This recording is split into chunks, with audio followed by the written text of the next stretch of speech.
నమస్తే, welcome to 99 TV. KGF ఈ 3 అక్షరాలు వింటుంటే గూజ్ బంప్స్, ఒక వైబ్రేషన్. బట్ అలాంటి కేజీఎఫ్ పేరుతోటి ఒక సదస్సు హైదరాబాద్లో జరగబోతోంది. ఆ కేజీఎఫ్ ఏంటి, ఈ కేజీఎఫ్ అంటే అది కోలార్ గోల్డ్ ఫీల్డ్స్ అయితే ఆల్మోస్ట్ గోల్డ్తో సమానమైన కమ్మ గ్లోబల్ ఫెడరేషన్. ఈ పేరు కాయిన్ చేసింది కుసుమ కుమార్ గారు, ఏఐసిసి గుజరాత్ అబ్జర్వర్. నమస్తే. నమస్తే వాసుదేవ్ గారు. ఈరోజు we happen to be here, Kusuma గారి సమక్షంలో ఉన్నాము. అండ్ ఒక మంచి ఉద్దేశంతో ఈ గ్లోబల్ ఫెడరేషన్ స్టార్ట్ చేశారు. కమ్మ సమాజం కాంట్రిబ్యూషన్ ఏంటి, ప్రపంచవ్యాప్తంగా ఏ డిసిప్లిన్స్లో సెటిల్ అయిన వాళ్ళు ప్రపంచవ్యాప్తంగా వాళ్ళు అందించిన సేవలు ఏంటి, వాళ్ళు తీసుకొచ్చిన గుర్తింపు ఏంటి, వీటన్నిటిని తలుచుకుంటూ ఒక investment summit kind of thing ఇక్కడ ఆర్గనైజ్ చేయడానికి కుసుమ కుమార్ సంకల్పించారు. దాని వివరాలతోటి ఇంటర్వ్యూ స్టార్ట్ చేద్దాం. సార్ నమస్తే. చెప్పండి వాసుదేవ్ గారు. మంచి టైటిల్ అండి అది, కేజీఎఫ్ అంటే అసలు చెప్పా కదా గూజ్ బంప్స్. మీకు అసలు ఆలోచన ఎట్టు వచ్చింది అది అలా పెట్టాలని? అంటే ఒకటి కమ్మ గ్లోబల్ అనేది ఒకటి పెడదాము, ప్రపంచవ్యాప్తంగా మా వాళ్ళు మీరు ఇంతకుముందు ఇంట్రడక్షన్లో చెప్పినట్టు వివిధ రంగాల్లో చాలా ఉన్నత స్థానాల్లో ఉన్నారు, సమాజానికి ఎంతో తోడ్పడ్డారు. ఇప్పటి నుంచి కాదు, ఫ్రీడమ్ ముందు నుంచి కూడా.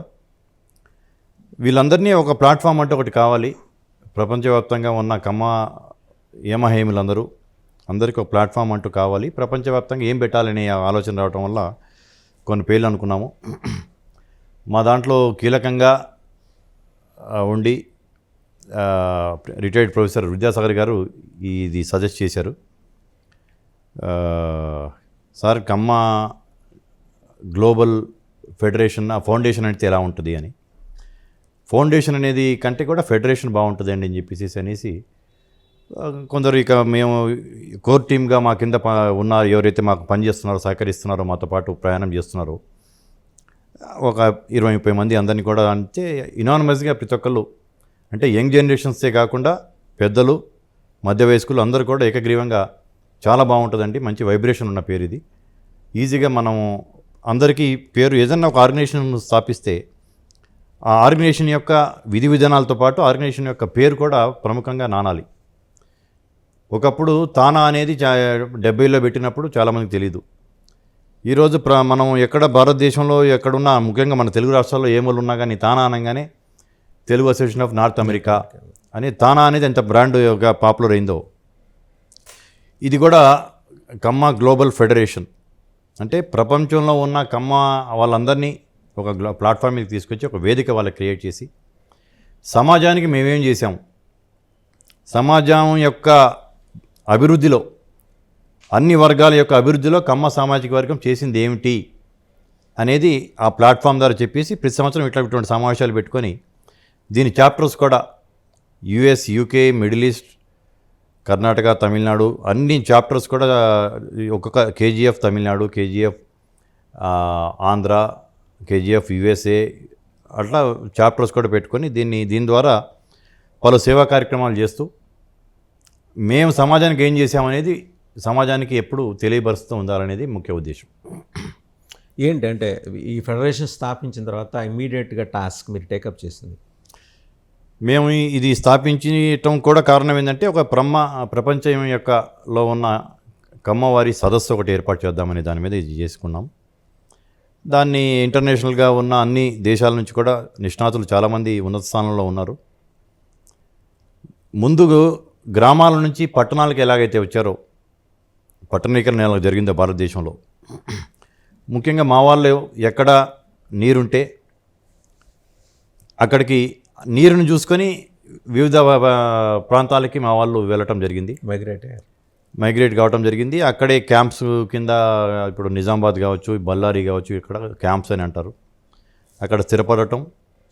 ఆ నీటి ద్వారా, ముఖ్యంగా మాది వ్యవసాయ కుటుంబాలు మావి, ఆ భూమిని నమ్ముకొని బంగారం పండించడం అనేది మా వాళ్ళకి అవసరం, అలవాటు, నిష్ణాతులు దాంట్లో. నిజామాబాద్ కొండరాళ్ల మధ్య తెల్ల బంగారం పండించారంటారు, మీ గురించి ప్రత్యేకంగా చెప్తుంటారు. అంటే బంజర భూములు ని కూడా సారవంతమైన భూముల కింద మార్చగలిగి మా యొక్క రక్తాన్ని చెమట రూపంగా మార్చి బండరాళ్ళు ఉన్న భూముల్ని కూడా సారవంతమైన భూములు బట్టి దాంట్లో బంగారం పండించగలిగిన స్థామతం ఉన్న కులం కమ్మ కులం.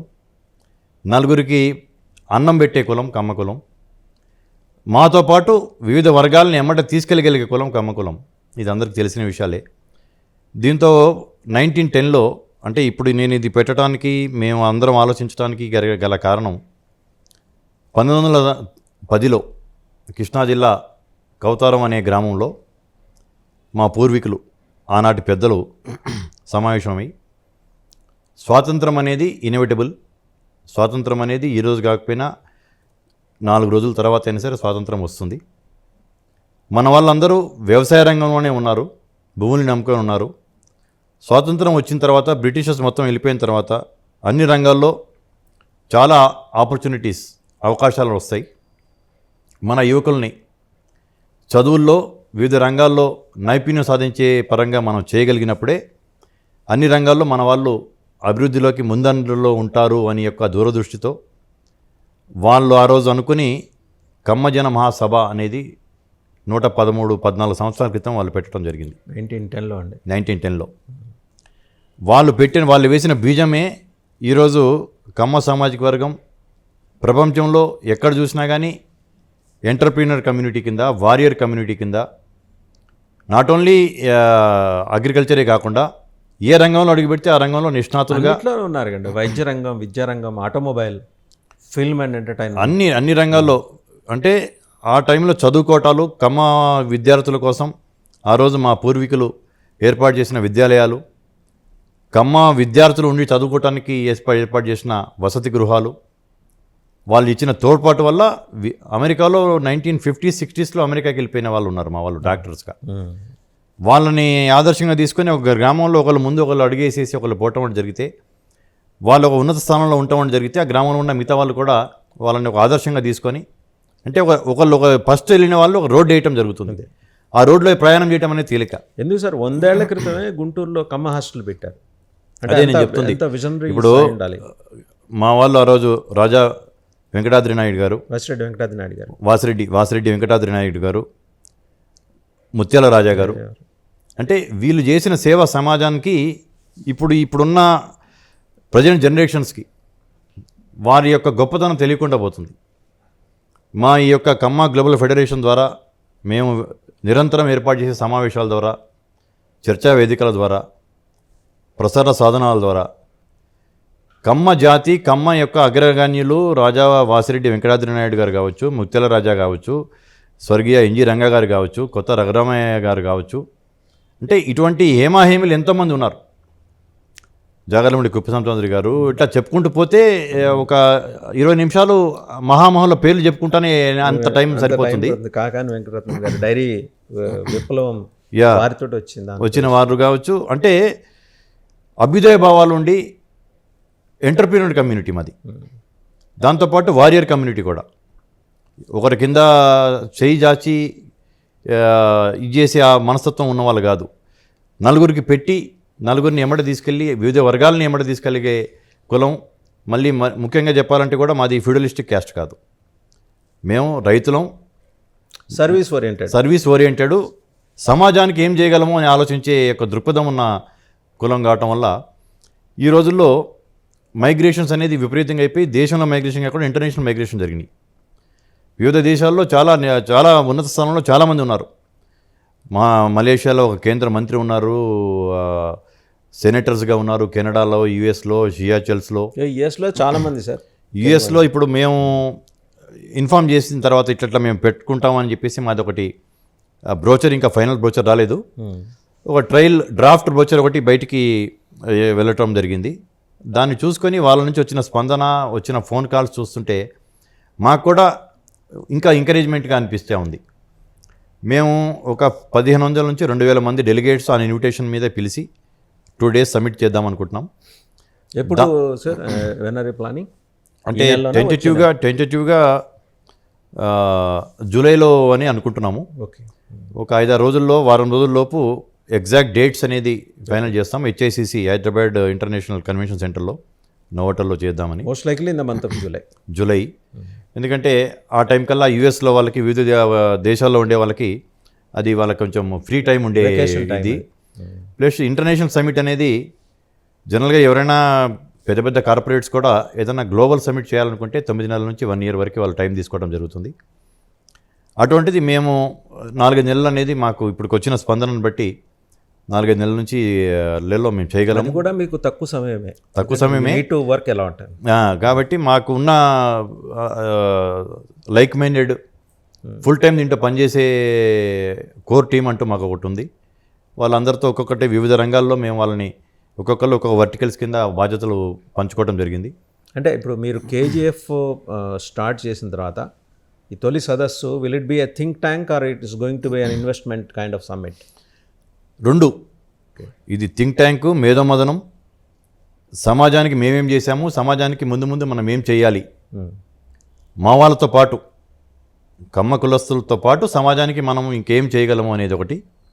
ఆ తర్వాత ఎవరైనా తెలంగాణ ప్రభుత్వంలో, తెలంగాణ గవర్నమెంట్లో, తెలంగాణలో పెట్టుబడులు పెట్టాలనుకుని వచ్చే ఔత్సాహికులకి, మా కమ్మ బిజినెస్ మెన్స్కి కూడా ఒక ఇన్వెస్ట్మెంట్ సమిట్ కింద తీసుకొని ప్రభుత్వానికి వాళ్ళకి మధ్యలో ఒక వారధిగా కేజీఎఫ్ అనేది నిలవటానికి కూడా దానికి తగ్గట్టు ప్రణాళికలు కూడా మాకు ఉన్నాయి. సెకండ్ డే ఒక session only on investment session కింద కూడా దాన్ని కన్వర్ట్ చేస్తున్నాం. ముఖ్యంగా కేంద్ర ప్రభుత్వం ఇటీవల ప్రవాస భారతి అవార్డ్స్ ఇవ్వడం జరిగింది. దాంట్లో 7 తెలుగు వాళ్ళకి అవార్డ్స్ ఇచ్చారు. దేశంలో వివిధ రంగాల్లో విదేశాల్లో ఉన్న స్థానంలో ఉన్న వాళ్ళకి దాదాపు ఒక 25 మందికి ఇచ్చి దాంట్లో తెలుగు వాళ్ళకి ఒక 7 ఇచ్చారు. ఈ 7 కూడా కమ్మవారే. ఎక్సలెంట్. అంటే దానివల్ల విదేశాల్లోకి వెళ్ళి విదేశాల్లో ఎంత పేరు ప్రఖ్యాతలు సంపాదిస్తున్నారో భారతదేశానికి కావచ్చు, మా వాళ్ళకి కావచ్చు, ఆ వాళ్ళ పుట్టి పెరిగిన ఊర్లకి, ఆ జిల్లాలకి అందరికీ గర్వకారణమైన వాళ్ళు. అటువంటి వాళ్ళందరినీ కూడా పిలిపించుకొని సగౌరవంగా వాళ్ళని కూడా మేము సన్మానించుకొని వాళ్ళకు కూడా గౌరవించుకోవడానికి కూడా ఒక సెషన్ ఉంటుంది దీంట్లో. అలాగే ఇంతకుముందు మీకు చెప్పినట్టు ఎన్జి రంగా గారు అనగానే ఈనాడు భారతదేశంలో ఒకప్పుడు మొత్తం, ఇప్పుడు కూడా చంద్రబాబు నాయుడు గారు కూడా ఎన్జి రంగా గారి శిష్యుడి యొక్క శిష్యుడు. ఎన్జి రంగా గారి శిష్యుడు రాజగోపాల నాయుడు గారు, రాజగోపాల నాయుడు గారి శిష్యుడు చంద్రబాబు నాయుడు గారు, వెంకయ్య నాయుడు గారు ఉన్నారు. అంటే డైరెక్ట్ శిష్యులు కాదు వాళ్ళు, బట్ ఆయన శిష్యుల్ని నుంచి ఆయన నుంచి ప్రభావితమై ప్రేరణ పొంది రాజకీయాల్లో విలువలతో కూడిన రాజకీయం చేస్తున్న వాళ్ళు. ఎన్జి రంగా గారి దగ్గర మా నాన్నగారు పర్సనల్ సెక్రటరీగా చేశారు. మా కుటుంబాలు ఎన్జి రంగా గారి, మీ నాన్నగారి పేరు? మా నాన్నగారి పేరు జట్టి నాగేశ్వరరావు గారు. ఆయన స్వాతంత్ర సమరయోధుడు. అంటే మా తాతగారు స్వాతంత్ర సమరయోధుడు, మా నాన్నగారు స్వాతంత్ర సమరయోధుడు. మా నాన్నగారి యొక్క స్వగ్రామం తెనాలి, బట్ నేను పుట్టి పెరిగింది మాత్రం సంగారెడ్డి, మెదక్ జిల్లా. ఇప్పుడు సంగారెడ్డి జిల్లా అయింది. అంటే నేను రంగా గారి గురించి ఎందుకు చెప్తున్నానంటే, రంగా గారి శిష్యులు అనే కంటే కూడా మా కుటుంబాన్ని రంగా గారి భక్తులు అనొచ్చు. అంటే రంగా గారు రాజకీయ శిక్షణ శిబిరాలు ఏర్పాటు చేసి, ఆయన మొదటి బ్యాచ్ శిక్షణ శిబిరాల్లో గౌతులచ్చన్న గారు, కందుల ఓబులరెడ్డి గారు, పెద్దిరెడ్డి తిమ్మారెడ్డి గారు వీళ్ళు మొదటి బ్యాచ్. మా నాన్నగారు మరిచిన్నారెడ్డి గారు వీళ్ళందరూ సెకండ్ బ్యాచ్. రాజగోపాల్ నాయుడు గారు వీళ్ళంతా సెకండ్ బ్యాచ్ శిష్యులు. రోసే గారు ఆఖరి 4వ బ్యాచ్ శిష్యుడు రోసే గారు. అంటే రాజకీయాల్లో విలువలతో కూడిన రాజకీయం ఎలా చేయాలి, రంగా గారి శిష్యులను చూడండి, ఎవరి మీద ఒక చిన్న మచ్చ కూడా ఉండదు. ఎవరైనా వాళ్ళని ఎతికినా కానీ వాళ్ళు చేసే తప్పుల్లో ఏమైనా ఎతుకుదామన్నా కానీ దొరకవు. అండ్ అన్పారలల్ పర్సనాలిటీ అండి. అంటే ఇంతకుముందు మీరు చెప్పినట్టు, ఇంతకుముందు మాటల్లో మనం అన్నట్టు ముత్యాల రాజా గారు నాగార్జున సాగర్ డ్యామ్కి ఆయన యొక్క ఆలోచనతో ఈ డ్యామ్ కడితే దీనివల్ల ఈ ప్రాంతం మొత్తం సస్యశ్యామలం అవుతుంది, వృధాగా సముద్రంలో నీళ్లు పోతున్నాయి. ఈ సందర్భంగా వారి గురించి ఇంకొక మాట కూడా చెప్పుకోవాలి సార్. 1,00,000 ఎకరాల భూమి ప్రాజెక్టుకి ఇచ్చారు. ఇవ్వటంతో పాటు ఆ రోజు కేంద్ర ప్రభుత్వం మోకాలు అడ్డుతుంటే ఈయన రోడ్డే ఇచ్చారు పర్సనల్గా. అండ్ స్టేట్ గవర్నమెంట్ నుంచి పంపించిన నివేదికని అప్పటి నెహ్రూ ప్రభుత్వం పక్కకు దోసే ప్రయత్నం జరుగుతుంది. ఈయన వెళ్ళి లాబీ చేశారు. లాబీ చేసి ఆ ప్రాజెక్ట్ ఈరోజు ఆంధ్రప్రదేశ్ కానీ తెలంగాణ కానీ ప్రజలు ఇన్ని నీళ్లు తాగుతున్నారు లేదా ఇంత వ్యవసాయం చేసుకుంటున్నారంటే వారికి మొక్కాల్సిందే. దానికి కారణం అదే. అంటే ఆయన యొక్క 1,00,000 ఎకరాలని దానం చేయటమే కాకుండా గుర్రం ఎక్కేసేసి ఆ కొండల్లో, ఆ నంది కొండల్లో తిరిగి ఎక్కడ డ్యామ్ పెట్టాలి అని తీసుకొని, ఆ టైంలో ఆయనకి నెహ్రూ గారు దగ్గర ఇంకా దీని ప్రాజెక్ట్ యొక్క ఇంపార్టెన్స్ ఆయనకి తెలియకపోయినప్పుడు ఆ నెహ్రూ గారిని ఒప్పించడానికి కారణమైన రంగా గారు కూడా ఉన్నారు ఆ టైంలో. ఆయన రైతు బాంధవుడు. అంటే నాగార్జున సాగర్ డ్యామ్ రావడానికి కారణం ఇద్దరు ఎవరైతే ఉన్నారో, ముత్యాల రాజా గారు, తర్వాత దాన్ని కేంద్ర ప్రభుత్వంతో నెహ్రూ గారిని ఒప్పించి తీసుకొచ్చిన ఎన్జీ రంగా గారు. దురదృష్టవశాత్తు వీళ్ళు ఇంత కష్టపడిన వీళ్ళ పేర్లు మరుగున పడిపోయినాయి. మీ సదస్సులో ఈ ప్రస్తావన తీసుకొచ్చి వాళ్ళకి ట్రిబ్యూట్స్ ఇస్తే బాగుంటుంది. అంటే మా సదస్సులో మొదటి రోజు మొదటి సెషన్ ఇప్పుడు మనం ప్రస్తావించుకున్న పేర్లతో పాటు ఇంకా చాలా మహామహులు ఉన్నారు. వాళ్ళందరిది టోటల్గా వారి జీవిత చరిత్ర ఏంటి, వాళ్ళ వల్ల సమాజంకి ఏం చేయగలిగారు, ఎలా సమాజాన్ని ప్రభావితం చేసి సమాజాన్నిలో అన్ని వర్గాలని ఎలా పైకి రావడానికి తోడ్పడ్డారు అనేది ఒక ఫోటో గ్యాలరీ ఎగ్జిబిషన్ ఒకటి పెడుతున్నాం. ఎక్సలెంట్. వచ్చే డెలిగేట్స్, ఇంటర్నేషనల్గా వచ్చే డెలిగేట్స్ కావచ్చు, దేశవ్యాప్తంగా వచ్చే డెలిగేట్స్ కావచ్చు, ముందు ఒక 1 అవర్ ఆ యొక్క గ్యాలరీలో వాళ్ళందరి యొక్క సమాచారాన్ని వాళ్ళందరూ తెలుసుకుంటూ, చాలామందికి పెద్దలకు తెలుసు, ఇప్పుడున్న జనరేషన్స్కి మిడిల్ ఏజ్ వాళ్ళకి తెలియదు. అంటే మీకు వాళ్ళ గురించి అంత తెలియటం అనేది కూడా జర్నలిజంలో ఉండే వాళ్ళకి కూడా మీకు తెలిసినట్టు తెలుస్తుందని కూడా నేను అనుకోను. ఎందుకంటే మీరు ఆ గుంటూరు నుంచి వచ్చిన వారు కాబట్టి మీకు ఆసక్తి ఉంది కాబట్టి వాళ్ళ గురించి తెలుసుకోవడం వచ్చారు కాబట్టి మీకు వారి గురించి అంత డెప్త్గా మీరు చెప్పగలుగుతున్నారంటే మామూలు సాధారణ జర్నలిస్టులు చెప్పలేరు అనేది మిమ్మల్ని నేను అభినందిస్తున్నాను. ఆ ఒక సెషన్ ఒకటి చేసేసుకొని ఆ తర్వాత మాది వివిధ కార్యక్రమాలకు వెళ్ళిపోవడం జరుగుతుంది. ఇన్వెస్ట్మెంట్ పార్ట్కి వచ్చేప్పటికి sir, you have raised very good suggestion. Investments మీద వీ అండర్స్కోర్ అన్నారు మీరు. తెలంగాణలో పెట్టుబడులకు ఉన్న అవకాశాలు గురించి వివరించడంతో పాటు న్యూ ఎరీనా ఏది చెప్పగలం మనం? అంటే కొత్త ఏరియాస్ డెవలప్ అవుతున్నాయి ఇవాళ. ఆర్టిఫిషియల్ ఇంటెలిజెన్స్ కొత్త రంగం, మనటిదాకా కంప్యూటర్ సైన్స్, ఇవాళ ఆర్టిఫిషియల్ ఇంటెలిజెన్స్, దాన్ని బేస్ చేసుకుని వైద్య రంగంలో వస్తున్న మార్పులు, అలాగే వాటిని బేస్ చేసుకొని ఒక health tourism kind of thing, ఇన్ని అవెన్యూస్ ఉన్నాయి. వీటి మీద సమగ్రంగా డిస్కస్ చేసే అవకాశం ఉందా? సమగ్రంగా డిస్కస్ చేసే అవసరం ఉంది. ఆల్రెడీ కొందరు ఔత్సాహికులు మేము ఇట్లా పలానా రంగంలో పెట్టుబడి పెట్టాలనుకుంటున్నాం అనేది మాకు సమాచారం ఇవ్వటం జరుగుతుంది. టూరిజం, హెల్త్, ఎడ్యుకేషను, వీటితో పాటు ఇప్పుడు ముఖ్యమంత్రి రేవంత్ రెడ్డి గారు చాలా బృహత్తర కార్యక్రమాన్ని తీసుకోవడం జరిగింది. హైదరాబాదు రూపురేఖలు మార్చే కార్యక్రమం Musi beautification of Musi project. గత ప్రభుత్వాల్లో కూడా మూసీ బ్యూటిఫికేషన్ అనేది ఒకటి పదం వరకే ఉంది, కానీ దాని మీద వాళ్ళు చేసినది దట్ వాజ్ నాట్ టేకెన్ ఏం చేయలేదు. ఈయన దాన్ని సీరియస్గా తీసుకొని దావోసు ప్రపంచ ఇన్వెస్ట్మెంట్ సమిట్కి వెళ్ళేసి, గ్లోబల్ ఇన్వెస్ట్మెంట్ సమిట్కి వెళ్ళి వస్తూ లండన్లో ఆగి ఆ థేమ్స్ నదీ పరివాహక ప్రాంతంలో ఎలాగైతే డెవలప్మెంట్ జరిగింది అనేది చూడటం జరిగింది. తర్వాత అట్లాగే గుజరాత్ శబర్మ ఆ యొక్క నది యొక్క పరివాహక ప్రాంతంలో కూడా రివర్ ఫ్రంట్ కింద అహ్మదాబాద్లో కూడా చాలా బాగా వాళ్ళు చేశారు. ఇవన్నీ తీసుకొని బ్యూటిఫికేషన్ ఆఫ్ మూసీ అనేది చాలా పెద్ద కార్యక్రమం. దాంట్లో కూడా చాలా అవకాశాలు ఉంటాయి.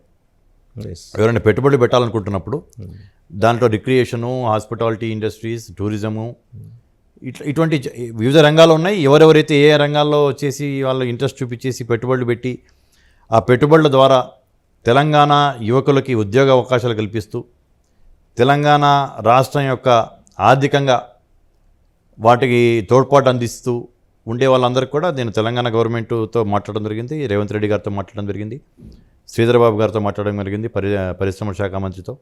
వారిద్దరు కూడా చాలా సానుకూలంగా ఉన్నారు. ఇంకా పెట్టుబడులు తీసుకురావడానికి ప్రభుత్వం నుంచి వాళ్ళకి ఏం కావాలంటే మేము ప్రభుత్వం రెడీగా ఉంది అన్నీ చేయడానికి, వాళ్ళకి ఎటువంటి శాంక్షన్స్ కావాలి ఫాస్ట్ ట్రాక్లో చేస్తామని కూడా. జనరల్గా గవర్నమెంట్ అనగానే ఒక అప్రహెన్షన్ వస్తుంది సార్ ఎవరికైనా. మీరు ఎంటర్ప్రెన్యూరే, మీకు తెలుసు, మీరు కూడా ఇవన్నీ పడి వచ్చినవారే అనుకుంటాను.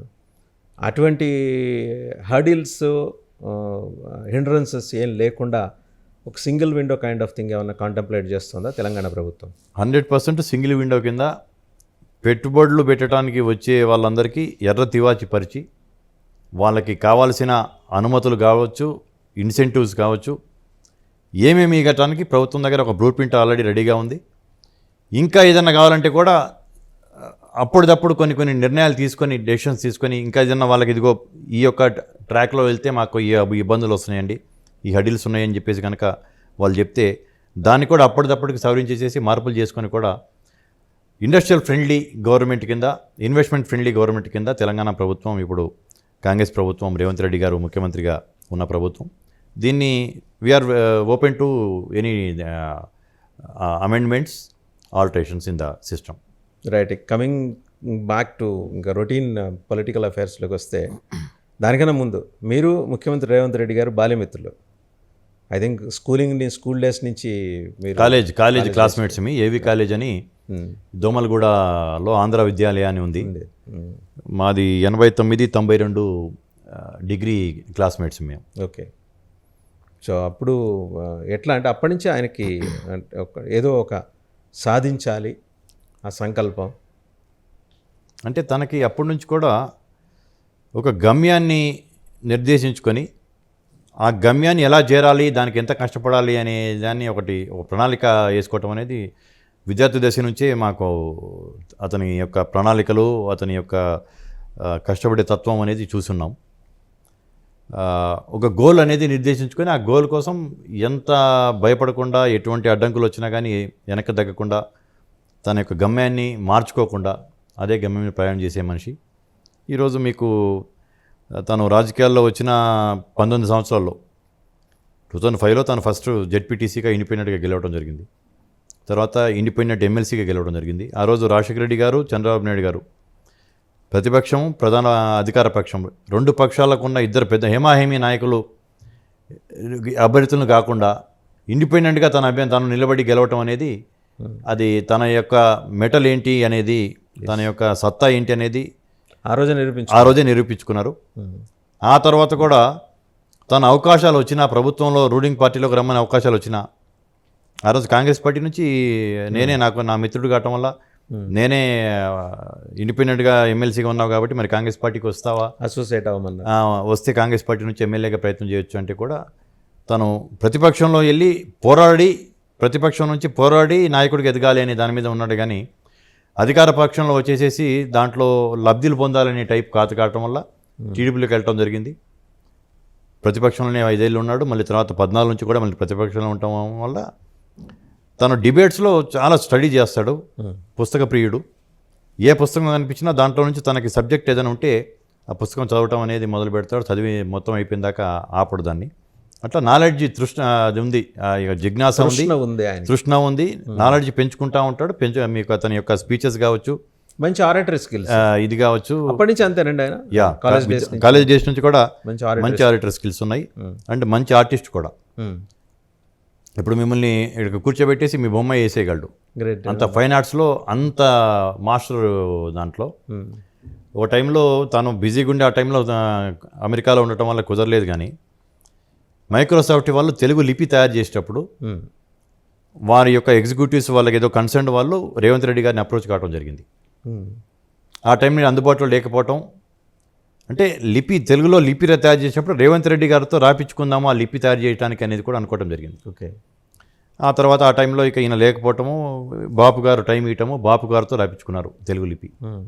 అంటే బాపు గారితో రాపించుకున్న వాళ్ళు రేవంత్ రెడ్డి గారిని కూడా రాపించుకుందామని ఆలోచించారంటే తన దస్తూరి ఎంత ముత్యాల్లాగా ఉంటాయి అనే దానికి అది ఒక చిన్న ఎగ్జాంపుల్. మనం ఇక్కడ దస్తూరి గురించి అంటే ఎన్టీ రామారావు గారు, ఆయన దస్తూరి మీరు ముత్యాలన్నారు కదా, అచ్చం అట్లండి ఇప్పటికీ కూడా ఆయన రాసిన లెటర్స్ అట్లాగా సోషల్ మీడియాలో నేను చూడలేదు అన్ఫార్చునేట్లీ. అండ్ అదృష్టం రేవంత్ రెడ్డి గారు ఏది బీయింగ్ ఏ పొలిటీషియన్ ఆయన దస్తూరి ఎక్కడ కూడా ఇబ్బంది లేకుండా ఇప్పటికీ అలా మెయింటైన్ చేస్తున్నారంటే ద షోస్ ఈజ్ కమిట్మెంట్. భాష మీద, అక్షరాల మీద ఆయనకున్న ప్రేమ అంటే ఎప్పుడు ఏదో ఒకటి నేర్చుకుందామనే యొక్క ఆ జిజ్ఞాస అనేది అవసరం.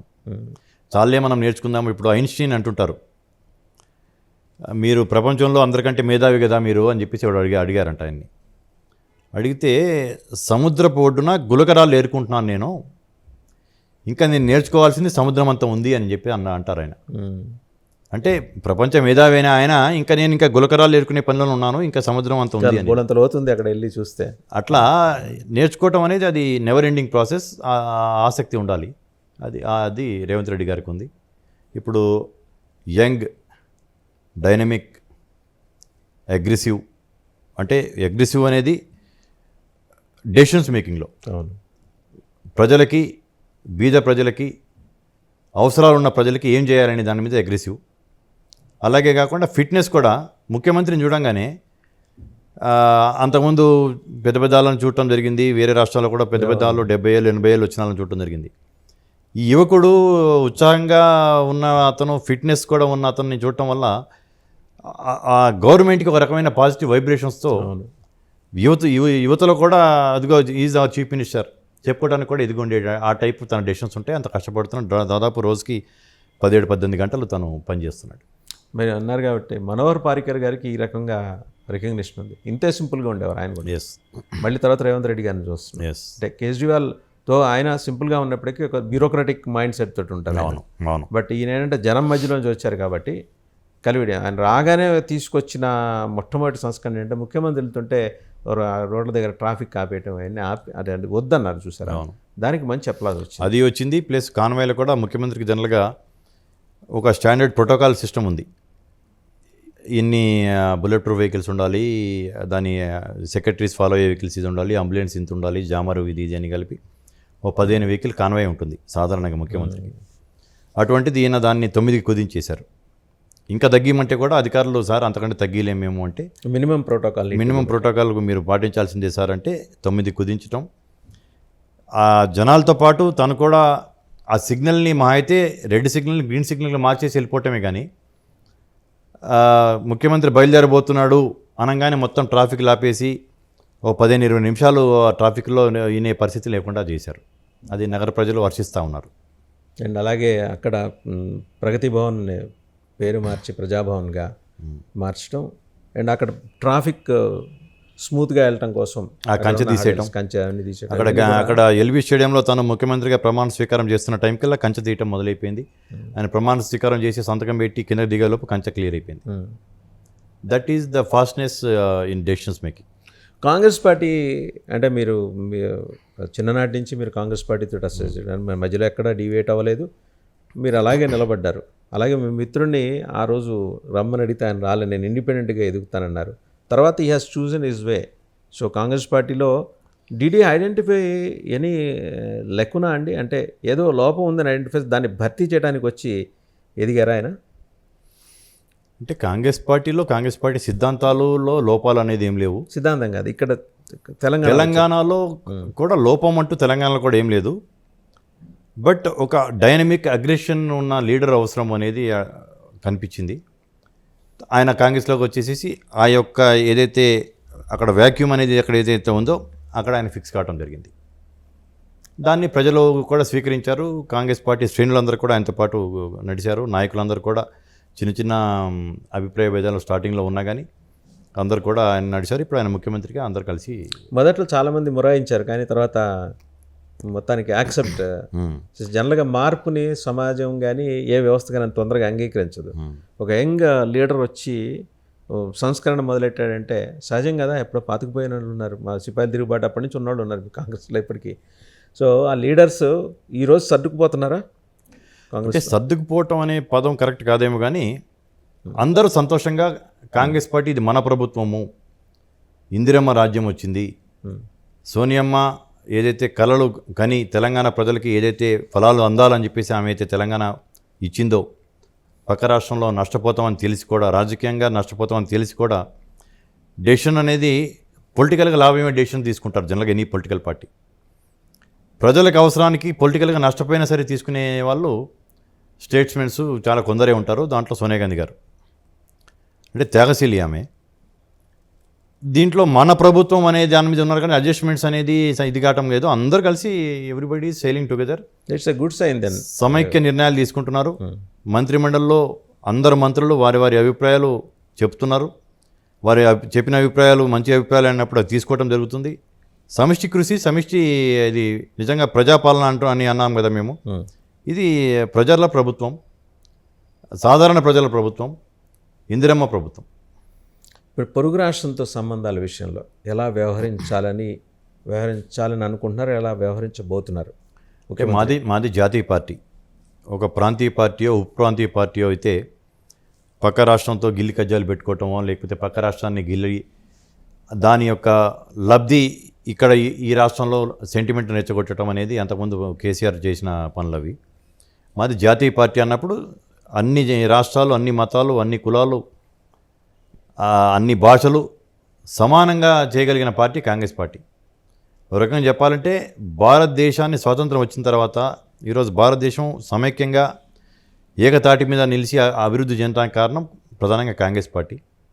Congress party is keeping A country unitedly ముందుకు తీసుకెళ్ళడానికి ఉపయోగపడుతుంది కాంగ్రెస్ పార్టీ అనేది నేను గర్వంగా చెప్పగలను. ఎందుకంటే కాంగ్రెస్ పార్టీ సభ్యుడిగా, 4వ తరం కాంగ్రెస్ వాడిగా ఎన్ఎస్యుఏ యూత్ కాంగ్రెస్ నుంచి ఇంతకుముందు మీరు చెప్పినట్టు రాజీవ్ గాంధీ స్ఫూర్తితో నేను వచ్చాను రాజకీయాల్లోకి. అంటే మా నాన్నగారు తాతగారు అందరూ కాంగ్రెస్ వాళ్ళే అయినా కానీ నేను రాకటానికి మాత్రం నాకు రాజీవ్ గాంధీ గారి స్ఫూర్తి. ఒక రకంగా చెప్పాలంటే నేను రాజీవ్ గాంధీ గారికి భక్తుడిని. అంటే ఈ యొక్క సిద్ధాంతాలు నమ్మి దీంట్లో వచ్చిన వాళ్ళు వేరే పార్టీలు వైపు చూసే ఆస్కారం కూడా ఉండదు. ఈ కాంగ్రెస్ పార్టీ చేసిన సేవ ఏందనేది భారతదేశానికి తెలుసు. ఇప్పుడు ఈయన మోడీ గారు చేసేసి కాంగ్రెస్ పార్టీ 70 సాల్ మే క్యా కరా అని చెప్పేసి అంటా ఉన్నాడు. గుండు సూది కూడా తయారు కాని చోట నుంచి ఇప్పుడు రాకెట్లు పంపించేసేసి మనం చంద్రమండలమే కాదు సూర్యమండలానికి కూడా మనం వెళ్ళి అక్కడ అధ్యయనం చేసేటట్టుగా ఏంటంటే because of the Congress party, Nehru గారు వేసిన పునాదులు ఇవన్నీ. రైట్. అంటే మీరు చెప్పింది వాస్తవమే, కానీ ఈ 2 తెలుగు రాష్ట్రాలకి ఒక ప్రత్యేకత ఉంది. 2 వైపులా గాయపడ్డారు. మనసులు గాయపడ్డాయి, హృదయాలు గాయపడ్డాయి, మనుషులు గాయపడ్డారు, బోళ్ళంతమంది త్యాగాలు చేశారు, ప్రాణత్యాగాలు చేశారు. 2 వైపులా జరిగింది. ఆ గ్యాప్ అప్పుడు అద్దం ఎంత అతికించినా అతుకు కనిపిస్తూనే ఉంటుంది. ఆ అతుకు కనిపించకుండా దాన్ని మరిపించే విధంగా రేవంత్ రెడ్డి గారు ఆంధ్రప్రదేశ్ ప్రభుత్వంతో ఎలా వ్యవహరించబోతున్నారు? My specific question is this. ఆయన ఆంధ్రప్రదేశ్ కావచ్చు, కర్ణాటక కావచ్చు, మహారాష్ట్ర కావచ్చు, పొరుగు రాష్ట్రాలన్నిటితో కూడా సత్సంబంధాలు నెలకొట్టడానికి కాంగ్రెస్ పార్టీ అందుకే చెప్పింది. మీరు ఆ ప్రశ్నకే నేను మాది జాతీయ పార్టీ, అన్ని రాష్ట్రాలు, అన్ని ప్రాంతాలు, అన్ని మతాలు, అన్ని కులాలు సమానంగా భావించే పార్టీ, సమానంగా చూసే పార్టీ అని చెప్పి నేను చెప్పడం జరిగింది. బట్ నేను ఈ 2 స్పెసిఫిక్గా ఈ 2 రాష్ట్రాలు చూసుకుంటే కూడా అన్నదమ్ములం, ఒకటే భాష అందరిది, ఒకటే సంస్కృతి, ఒకటే పండుగలు.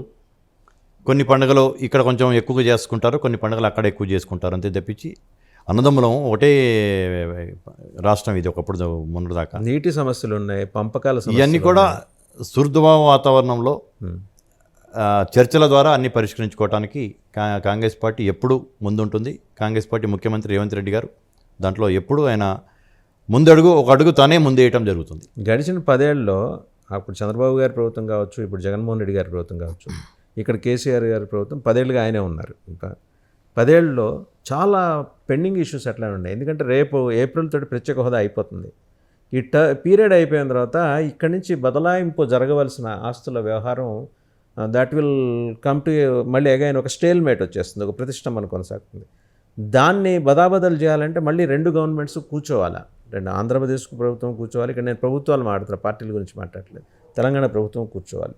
ఆ దిశగా కూర్చోవాలంటే అటు ఆ ముఖ్యమంత్రి ముందుకు చొరవ చూపించాలి, ఇటు తెలంగాణ ముఖ్యమంత్రి చొరవ చూపించాలి. కేంద్రానికి ఏముంది, వాళ్ళకి పెద్ద పోయేదేముంది. రేపు పొద్దున యూపీఏ వచ్చినా ఎన్డీఏ వచ్చినా వాళ్ళిద్దరూ తేల్చుకుంటారు. వాళ్ళ మన దగ్గరకు వచ్చినప్పుడు మాట్లాడదానిలే అనే ధోరణితోనే కేంద్రం వ్యవహరిస్తుంది. నేను ఎందుకు ఈ ప్రశ్న స్పెసిఫిక్గా అడుగుతున్నానంటే సార్, మీకు గుర్తుండే ఉంటుంది బిఫోర్ లాస్ట్ ఇయర్ తిరుపతిలో ఈ సదరన్ స్టేట్స్ ముఖ్యమంత్రుల సదస్సు పెట్టినప్పుడు కేసీఆర్ గారు గైర్హాజరయ్యారు. ఆంధ్రప్రదేశ్ ముఖ్యమంత్రి వెళ్ళారు. సమస్య 2 తెలుగు రాష్ట్రాలు విభజన హామీలకు సంబంధించి, ఆంధ్రప్రదేశ్కి బదలాయింపు జరగవలసిన ఆస్తుల గురించి, సెటిల్ చేసుకోవాల్సిన అంశాల గురించి మాట్లాడాలంటే చీఫ్ సెక్రటరీ ఇక్కడ కూర్చుంటే అటువైపు ముఖ్యమంత్రి కూర్చున్నాడు. ఎలా మాట్లాడతారు?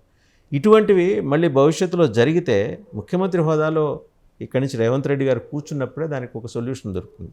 అట్నుంచి ఆయన ఎవరు వస్తే వాళ్ళు ముఖ్యమంత్రి, రేపు చంద్రబాబు నాయుడు గారు వస్తే ఆయన వచ్చి కూర్చుంటారు. ఆయనకే ఇలాంటి మొహమాటలు ఉండవు. వస్తారండి, ఈజ్ ఇంట్రెస్టెడ్ ఆల్సో. సాల్వ్ చేసుకోవాలి, ముందుకు పోవాలి, కలిసి ముందుకు పోవాలని. ఆయన పార్టీ వేరైతే కావచ్చు కాక, అది నేడుతుంది.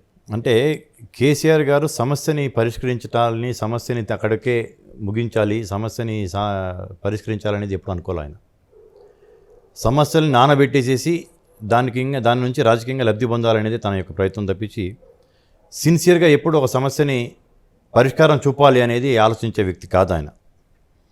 ప్లస్ తన సంగతి అహంకారము, నేనేం పోవాలి వాళ్ళ దగ్గరికి అని చెప్పేసి కానీ అటువంటివి అతనంటే ఒక రాష్ట్రానికి మేలు చేద్దాము, ఈ సమస్యల వల్ల అన్నదమ్ములుగా ఉన్న మనదాకా కలిసి ఉండి ఎవరికి న్యాయంగా రావాల్సిన వాటా వాళ్ళు తీసుకోవాల్సిందే.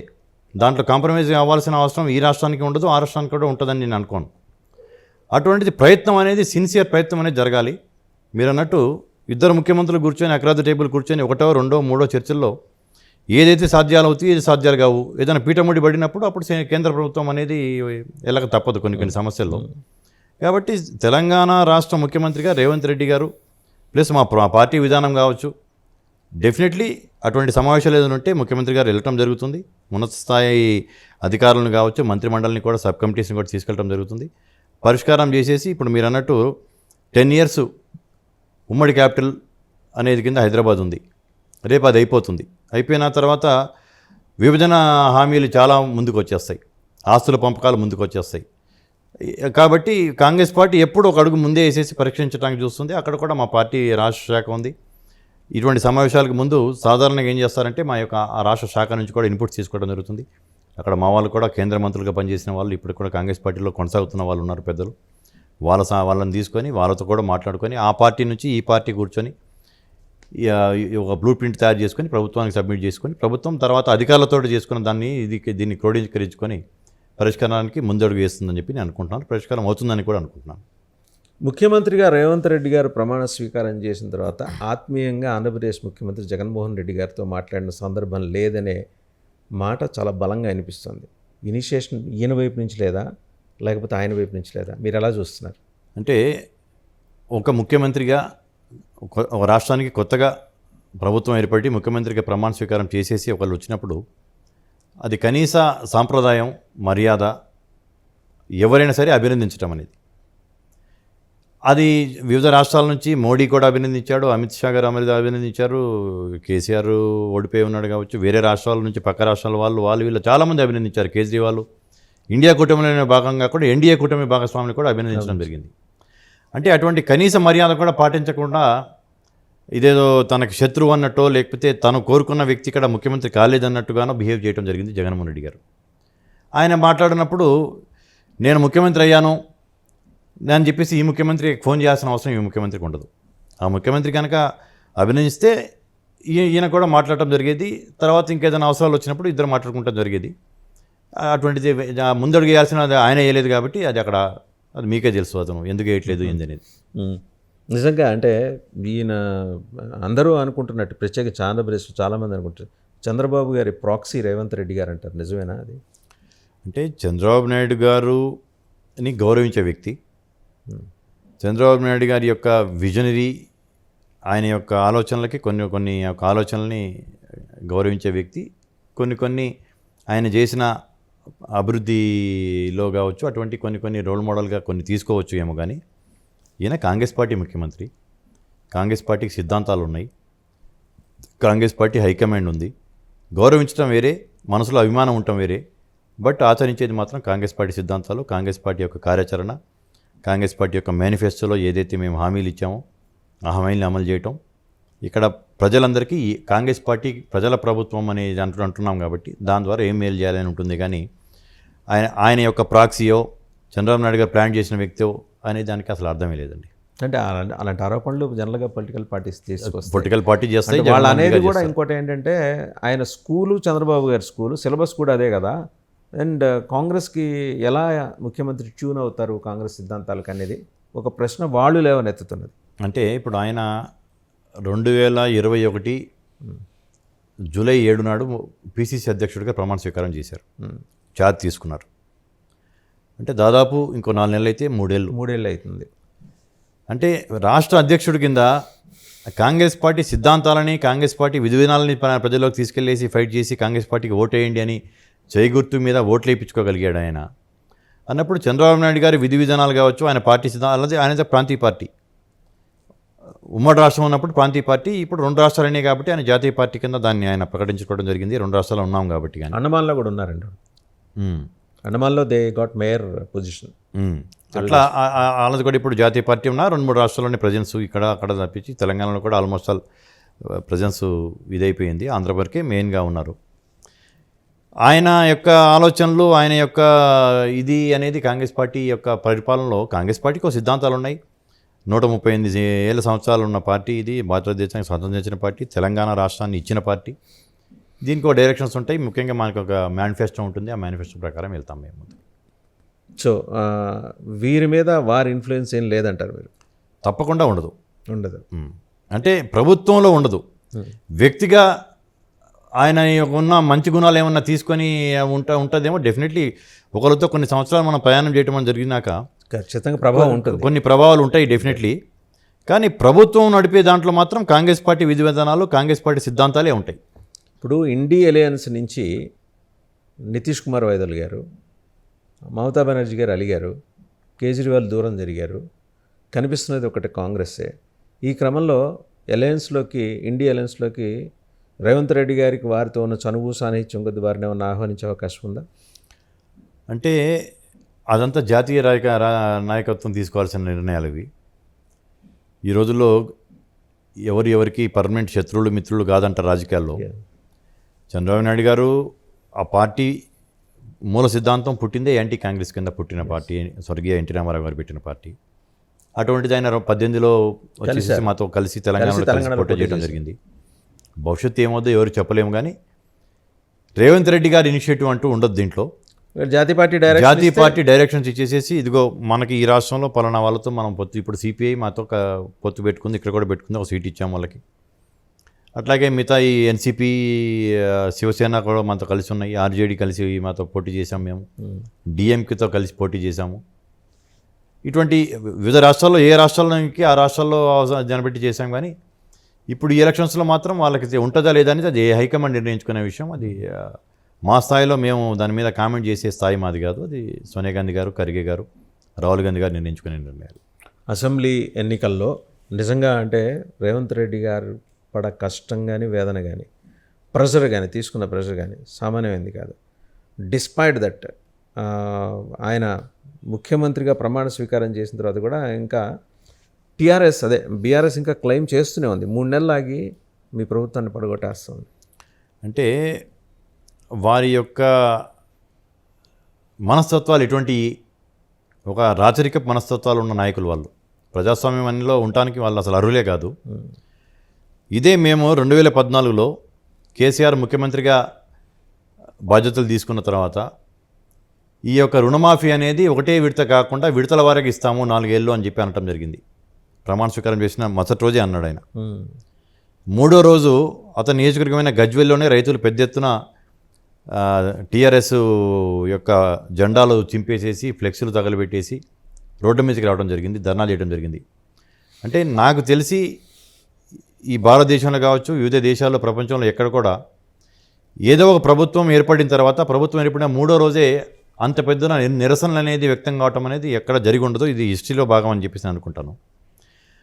అప్పుడు మేము నువ్వు ఏంది రుణమాఫీ అనేది ఒకే విడతలో ఇస్తానన్నావు, 4 విడతలు చేస్తున్నావు నువ్వు అని చెప్పేసి మేము అడిగి, ఇంకా నువ్వు చేస్తాననేది ఎందుకు చేయట్లేదు అని చెప్పి అనగానే మీరు గుర్తు తెచ్చుకోండి, ప్రజలకి గుర్తుండే ఉంటుంది.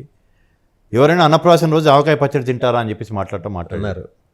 అంటే ఇప్పుడిప్పుడే పుట్టిన పిల్ల, మేము ఏంటి తెలుసుకోలేదు, కొత్త రాష్ట్రము, కొత్తగా ఏర్పడిన ప్రభుత్వము, మేము చేస్తామని మీరు 2 రోజులు కూడా ఓపిక లేదా మీకు అని చెప్పేసి మమ్మల్ని ఆ రోజు దెప్పి పొడిచారు, మమ్మల్ని విమర్శించిన వాళ్ళు.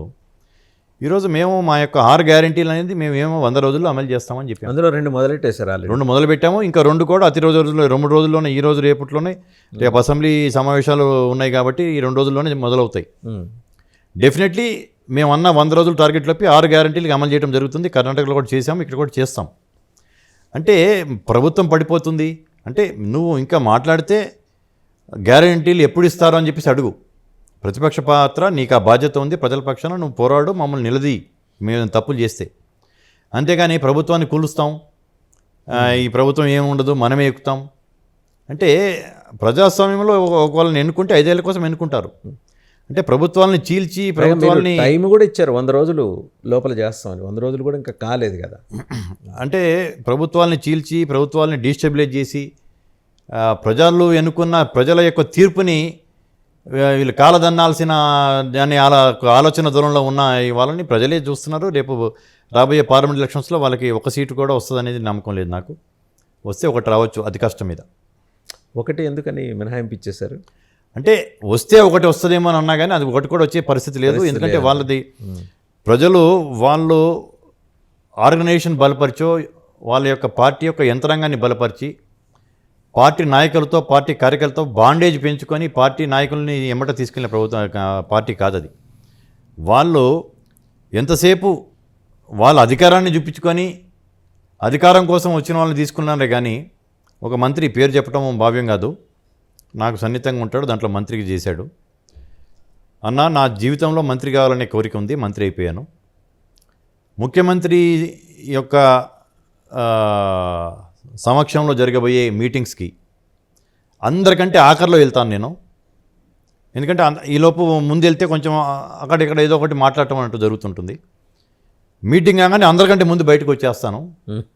ఎందుకంటే ఒక 5 నిమిషాలు ముందెళ్ళినా, ఒక 5 నిమిషాలు ఎక్కువ ఉన్నా అందరి ముందు తను ఎట్లా కించపరుస్తాడా, నన్ను ఎట్లా అవమానపరుస్తాడో, అందరి ముందు, అధికారుల ముందు, మిగతా వాళ్ళ ముందు పరువు పోగొట్టుకోవటం ఎందుకు అని చెప్పేసి ఆఖరులో వెళ్ళటం, ముందులో రావటం చేసేవాడిని అని చెప్పేసి అన్నాడు ఆ మంత్రి. అంటే ఆ ఒక్క చిన్న ఉదాహరణ చాలు. అంటే తను ఎట్లా నడిపాడు మంత్రుల్ని కూడా డిక్టేటర్ లాగా. ఎమ్మెల్యేలు కూడా ప్రగతి భవన్ గేటు తాగటానికి కూడా భయపడేవాళ్ళు.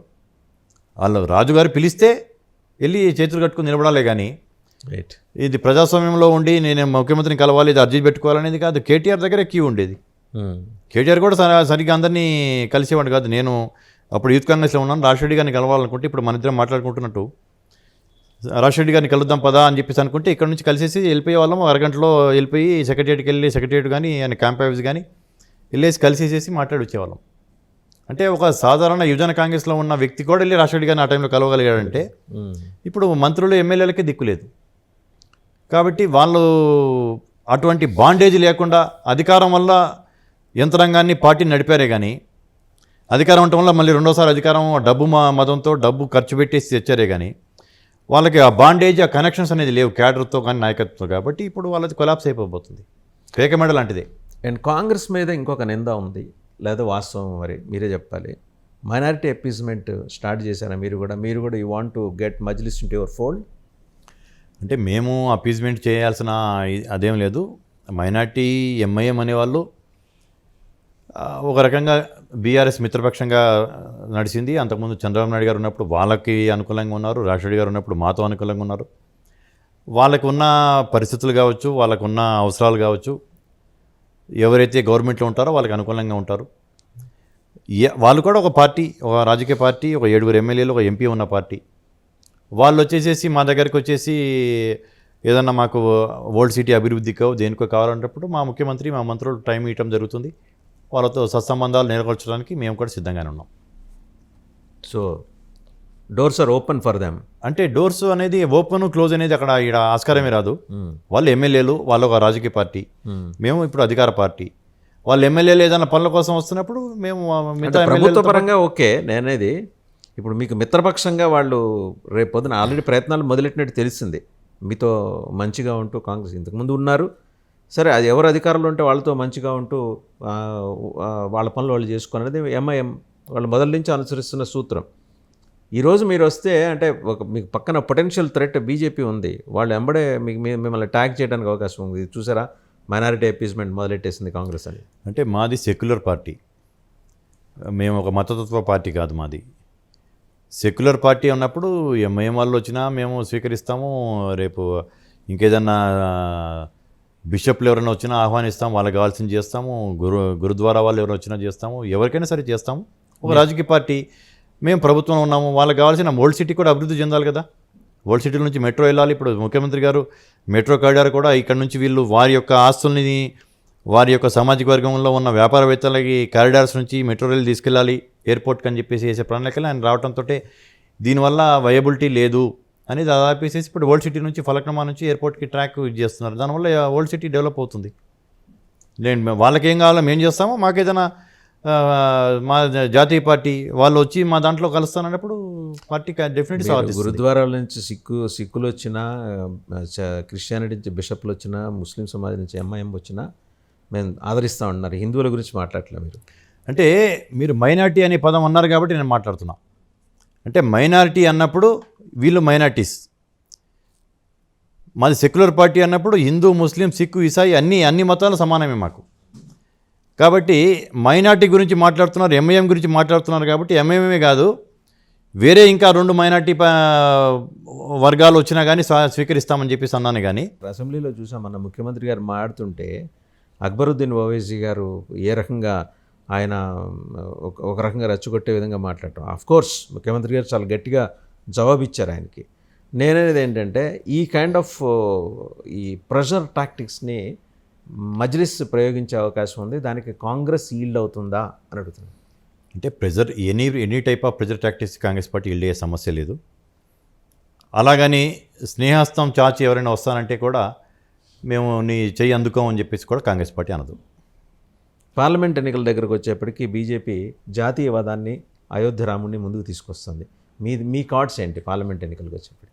మా కార్డ్స్ ఇన్ని సంవత్సరాలు మేము చేసిన అభివృద్ధి, ఈ 10 సంవత్సరాల మోడీ పాలనలో మాటలే కానీ చేతల్లో ఏం జరగలేదు.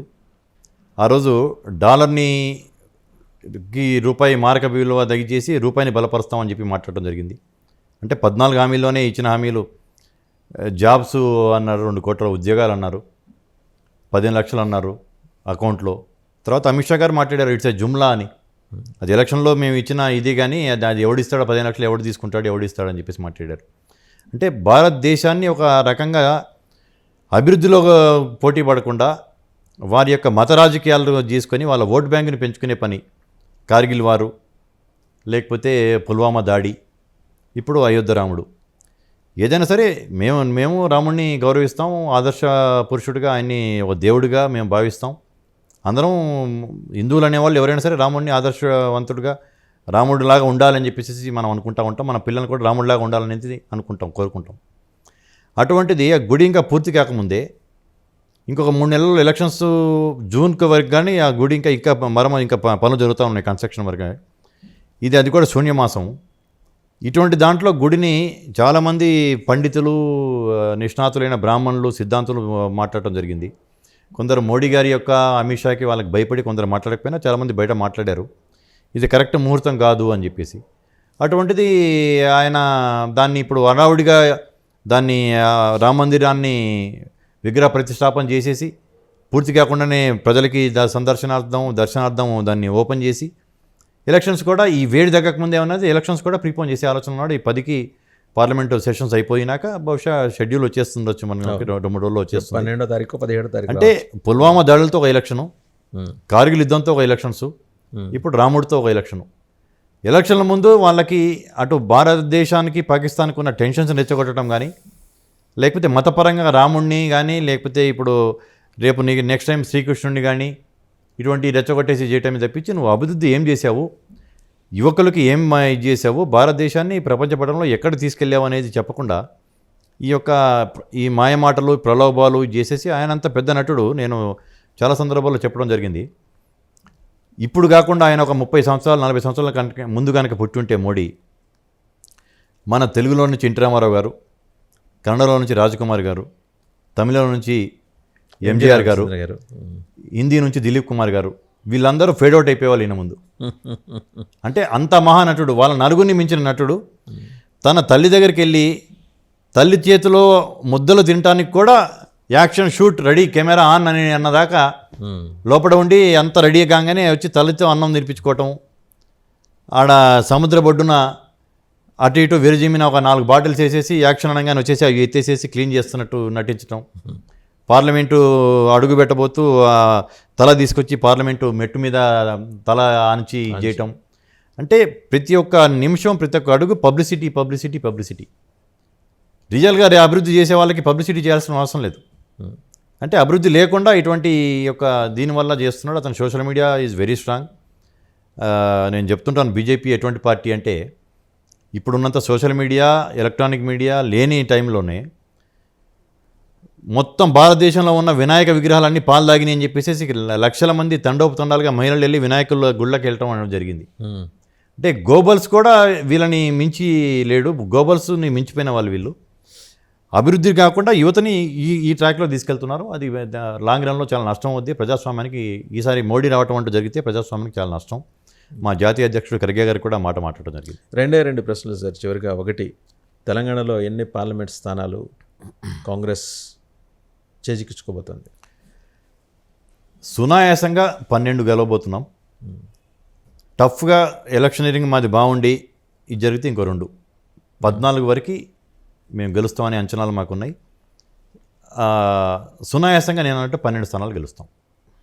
రైట్, కాన్ఫిడెన్స్ ఉంది. బీజేపీ నుంచి ఎంత మీకు వాళ్ళు తీసుకొచ్చిన అయోధ్య రాముడిని తీసుకొచ్చినా సరే, అంటే వాళ్ళ అయోధ్య రాముడి వల్ల బీఆర్ఎస్ ఓట్ బ్యాంక్ తగ్గిపోయి వీళ్ళకి ఓట్ బ్యాంక్ పెరుగుతుందే కానీ, ఓట్ పర్సంటేజ్ పెరుగుతుందే కానీ వీళ్ళకి సీట్లు వస్తాయని నేను అనుకోను. బీజేపీ, బీఆర్ఎస్ 2 పార్టీలు ఉండవు.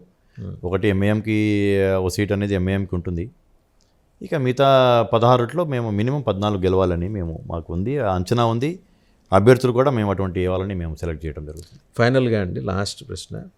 షర్మిల ఏపీ కాంగ్రెస్ అధ్యక్షురాలుగా నియమితులు కావటానికి ముందర ఆమె తెలంగాణ గ్రౌండ్ నుంచే తన కార్యకలాపాలు స్టార్ట్ చేయాలనుకుంటే తెలంగాణ కాంగ్రెస్ నుంచి ప్రతిఘటన వచ్చింది. ఆమెని ఆంధ్రప్రదేశ్ వెళ్ళండి, అక్కడే మీ కార్యక్షేత్రం అక్కడే అని చెప్పి పంపించినట్టు ప్రచారం జరిగింది. నిజమేనా?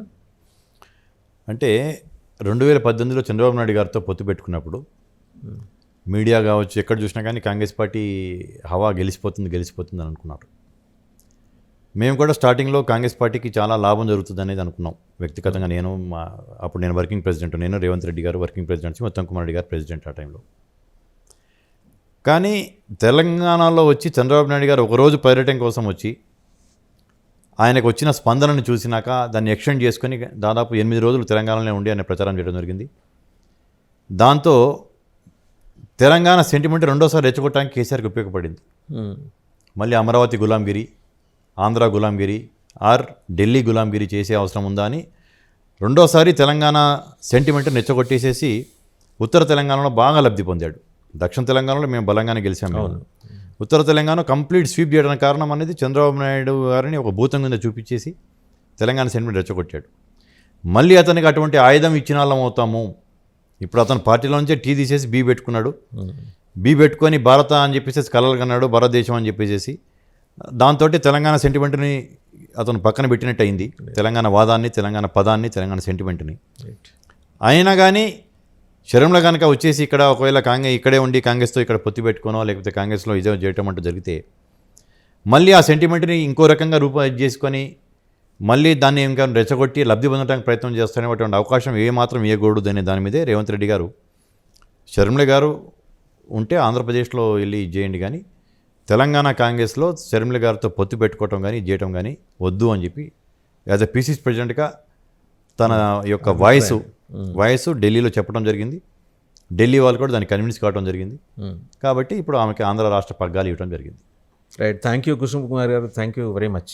నమస్కారం. చూసాం కదా, అంటే కేజీఎఫ్ దగ్గర నుంచి తెలంగాణ రాజకీయాల దాకా చాలా విస్తారంగా మాట్లాడారు. కేజీఎఫ్ గొప్ప ఆశయంతో పెడుతున్న సమ్మిట్ ప్రపంచవ్యాప్తంగా కమ్మ సమాజం నుంచి లబ్ధ ప్రతిష్ఠులైన దాదాపు 1500 మందిని హైదరాబాద్కి పిలిచి ఇక్కడ డిఫరెంట్ ఇన్వెస్ట్మెంట్ ప్రాసెసెస్ గురించి మాట్లాడుతూ, దాంతోపాటు వారి ప్రాభవం, కమ్మ సమాజం ప్రాభవం గొప్ప గొప్పోళ్ళు, ఒక ఇంజిరంగ గారు, రాజా వాసిరెడ్డి వెంకటాద్రి నాయుడు గారు, ముక్త్యాల రాజావారు, కాకాని వెంకటరత్నం గారు, ఇంకా చెప్పుకుంటూ పోతే చాలా గొప్ప పర్సనాలిటీస్ వైద్య రంగంలో, ఆటోమొబైల్ రంగంలో, సినిమా రంగంలో మొత్తం ఎంత కాంట్రిబ్యూషన్ ఉంది, ప్రపంచానికి ఎంత సేవ చేశారు, అవన్నీ తలుచుకుంటూ మొదటి రోజు రెండో రోజు ఇన్వెస్ట్మెంట్ మీద దృష్టి పెట్టి తెలంగాణలో పెట్టుబడులను ఆకర్షించడం కోసం చేస్తున్న గొప్ప ప్రయత్నానికి ఆయన ఫౌండర్ చైర్మన్గా ఉన్నారు కుసుమ్ కుమార్ గారు.